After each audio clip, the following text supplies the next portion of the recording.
Hi, welcome to our talk. In this work, we aim to tackle one major bottleneck in heterogeneous face recognition, the data scarcity, by proposing a new face hallucination approach. To begin with, let's first review the HFR problem. HFR refers to matching faces across two different domains, such as visible and thermal. One primary solution to tackle it is through recognition via hallucination, which reformulates the original problem as a face-synthesized task.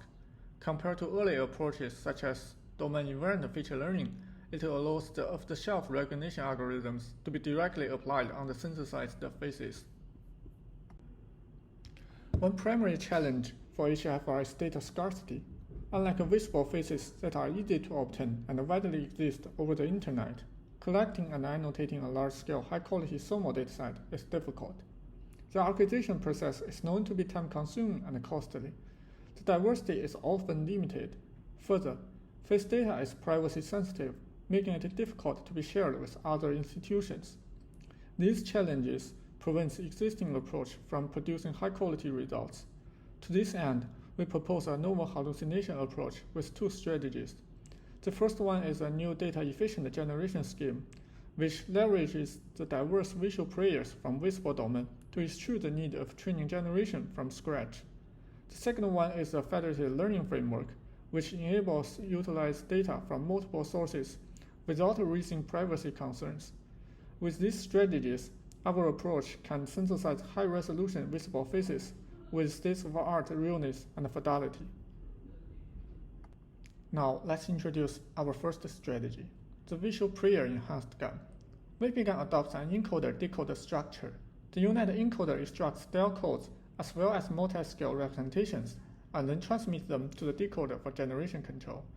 The encoder is carefully designed with a novel multi-scale context aggregation mechanism, which merges scale-wise information to enhance representation. It offers better fine-grained generation control and is pivotal for preserving identity information.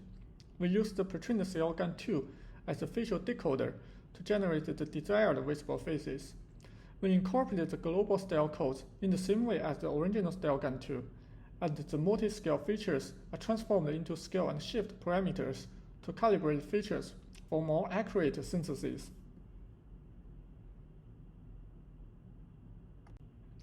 Even with VPGAN, training with limited data is still an essential shortcoming for deep models.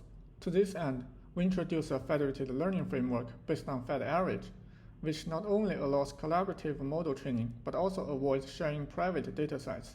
Specifically, we leverage a central server to indirectly harvest the information from all available institutions by periodically aggregating local models and broadcasting the updated results to all participants. The global update rule is defined as averaging local models, while our vanilla FL algorithm managed to scale up training. In real-world applications, the non-IID data distribution among institutions will still harm the performance. To tackle this issue, we propose model proximity regularization, which corrects local gradient updates by constraining the discrepancy between the latent representations from the global and the local models. With these two strategies, our final approach can jointly enjoy the benefits of strong visual players and large-scale training for more realistic and faithful hallucination.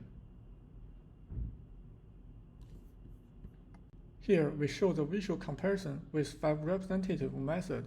Our VPGAN can synthesize high-quality faces, even with challenging expressions and large poses. For quantitative results, our approach achieves the best performance in almost all metrics. By producing high-quality visible faces, VPGAN managed to boost verification accuracy. For the federated learning experiments, apparent improvements can be observed by introducing the FL scheme, which demonstrates the necessity of collaborative training. Compared to other FL strategies, our approach achieves the best overall performance, indicating VPFL can generalize well and is more robust towards a heterogeneous data distribution. Please refer to the paper for more experiments. Thanks for watching.